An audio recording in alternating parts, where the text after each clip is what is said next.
สวัสดีครับคุณผู้ชมครับขอต้อนรับเข้าสู่ช anel ของเรา foodtravel.tv วันนี้ครับผมเชฟปูมีเมนูปลามาฝากคุณผู้ชมเมนูนี้มีชื่อว่าปลาเก๋าราดพริกครับเดี๋ยวไปดูวัตถุดิบส่วนผสมแล้วค่อยไปดูวิธีการทำครับสำหรับเมนูปลาเก๋าราดพริกแน่นอนที่สุดเราก็ต้องมีปลาเก๋านะครับสดๆใหม่ๆแบบนี้เลยพริกขี้หนูนะครับนี่พริกขี้หนูสวนซอสพื้นฐานนะครับซอสพื้นฐานในสูตรนี้ก็ประกอบไปด้วยซอสปรุงรสนะครับน้ำตาลทรายน้ำมันหอยกระเทียมสับรากผักชีสับครับพริกชี้ฟ้าแดงนะครับหั่นฉลบเหล้าจีนพริกไทยป่นครับและสุดท้ายน้ำสต๊อกไก่นะครับเราดูส่วนผสมเสร็จแล้วเราไปลงมือทำกันต่อเลยครับครับคุณผู้ชมสำหรับขั้นตอนแรกในการทำปลาเก๋าราดพริกนะครับแน่นอนที่สุดเอาปลาไปทอดก่อนครับทริคที่จะทำให้ปลานั้นกรอบโดยที่ไม่ต้องใช้แป้งเลยก็คือเวลาคุณผู้ชมได้ปลามาเอาเครื่องในออกนะครับบ้างมันแล้วก็เอาไปซับให้มันแห้งก่อนนะตั้งน้ำมันให้ร้อนจัดนะครับแล้วก็ใส่ปลาลงไปเลยปลาเนี่ยจะพองฟูอยู่ในกระทะนะอย่าเพิ่งไปทำอะไรกับมันรอให้มันโดนทอดให้มันกรอบด้านนอกไปสักพักหนึ่งก่อนนะคุณผู้ชมแล้วก็หลีไฟลงมาเป็นไฟกลางดูครับนี่นะน้ำมันร้อนจัดนะโอเคเดี๋ยวคุณผู้ชมไปดูใน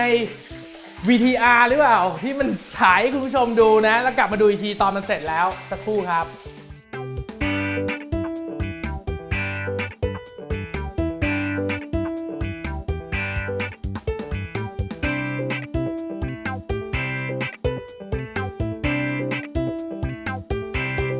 ตอนนี้นะครับปลาเก๋าโคตรกรอบนะฮะทอดเสร็จเรียบร้อยแล้วเห็นไหมกรอบโดยที่ไม่ต้องใช้แป้งเคาะดูก๊อกก๊อกก๊อกก๊อกก๊อกกรอบมากๆพักไว้ก่อนทีนี้มันมีโหระพาด้วยผมอยากจะเอามาทอดไว้ตกแต่งเนาะนี่เอาไปซับน้ำก่อนนะเดี๋ยวมันระเบิดใส่หน้านะ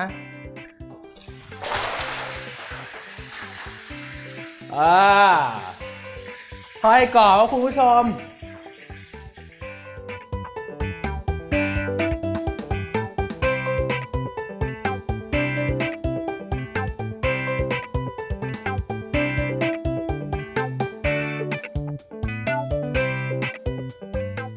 ตอนนี้ปลาเก๋าทอดเสร็จเรียบร้อยแล้วโหระพาทอดมีแล้วเดี๋ยวไปทำเจ้าตัวพริกที่จะมาราดปลาครับ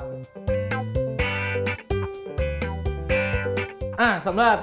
เจ้าตัวซอสพริกสดนะครับเริ่มต้นยังไงก่อนดี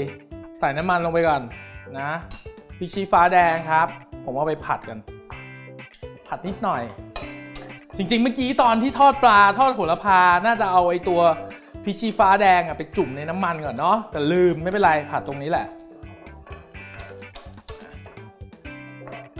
ผัดแค่มันพอเงาๆนะถ้าผมแยกไว้เดี๋ยวผมจะไว้ตกแต่งคือถ้ามันสดเกินไปมันไม่ค่อยอร่อย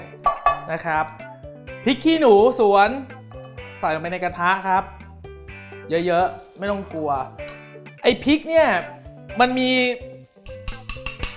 ความเผ็ดสูงมากแล้วมันก็มีความหอมมากพูดก่อนอย่าสำลักแต่มันกลัวไฟเมื่อไหร่ก็ตามที่ไปเจียวกับน้ำมันนะฮะความเผ็ดเขาจะดรอปลงคือความเผ็ดมันจะหายไปหายไปบางส่วนนะแล้วก็มันจะทำให้มีความหอมมากขึ้นที่สำคัญก็คือเราไม่ได้ไปผัดกับปลาเป็นชิ้นเราทำซอสแล้วก็ไปราดปลาฉะนั้นไม่ต้องกลัวว่าความเผ็ดมันจะซึมเข้าไปอยู่ในปลาลึกนะตอนนี้เริ่มไม่ไหวแล้วมันเริ่มแสบจมูกคุณผู้ชมกระเทียมนะครับจริงๆต้องผัดให้มันได้ที่ก่อนนะรอแป๊บนึงเมื่อผัดพริกขี้หนูได้ที่แล้วเราจึงใส่กระเทียมครับทำไมไม่ใส่กระเทียมลงไปก่อนเพราะกระเทียมมันสับมาไงใส่ลงไปก่อนมันไงมันไหม้ก่อนนะดิใช่ป่ะรากผักชีฮะ รากผักชีก็สับมาฉะนั้นผัดพริกก่อนแน่นอนที่สุดตอนนี้นะครับผัดได้ที่แล้วเติมซอสพื้นฐานครับก่อนจะใส่บอกคุณผู้ชมก่อนเดี๋ยวมาว่ากันทีหลังซอสพื้นฐานในสูตรนี้ประกอบไปด้วยซอสปรุงรส2 ส่วนน้ำตาลทราย1 ส่วนและน้ำมันหอย3 ส่วนนะครับผสมรวมกันคือจริงๆเราเรียกซอสพื้นฐานเหมือนกันใน channel ของเรานะเพียงแต่ว่าส่วนผสมของแต่ละซอสพื้นฐานมันต่างกันเท่านั้นเองมันดีตรงไหนมันดีตรงที่ว่ามันง่ายไงคุณผู้ชมสามารถทำใส่ขวดเอาไว้ได้เลยแล้วก็เอามาผัดแบบนี้นะฮะเวลาจะใช้ก็แค่เอามาเทใส่ผัดกับข้าวได้เลยตอนนี้ดูสีสิอารมณ์เหมือนผัดกะเพรานะแต่ไม่ใช่นะคุณผู้ชมมันแห้งไปเติมน้ำสต๊อกนิดหน่อยนะครับแล้วก็ใบโหระพาที่เราเอาไปทอดเมื่อกี้เราเหลือส่วนหนึ่งนะฉีกใส่ไป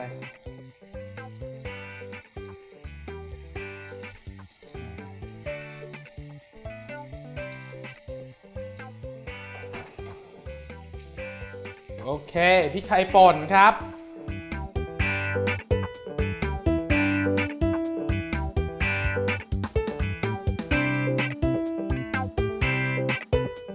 เสร็จดีกว่าเสร็จแล้วไปจัดเสิร์ฟกันเลยครับ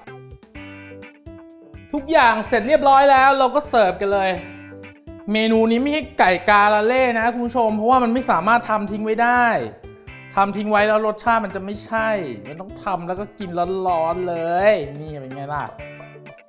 เฮ้ยเห็นอย่างนี้รสชาติไม่ได้เผ็ดแบบเวอร์วังอลังกือนะได้อยู่นะดีมากๆเลยใส่พริกชี้ฟ้าแดงตกแต่งหน่อยที่เห็นผมโยนไปข้างๆเพราะที่ผมจะเอาไอ้โหระพาเนี่ยโบ๊ะหน้ามันนะแบบนี้โอ้โหเฮ้ยเสร็จเรียบร้อยแล้วสำหรับปลาเก๋าราดพริกสูตรที่อร่อยที่สุดในโลกของเชฟปูนะฮะ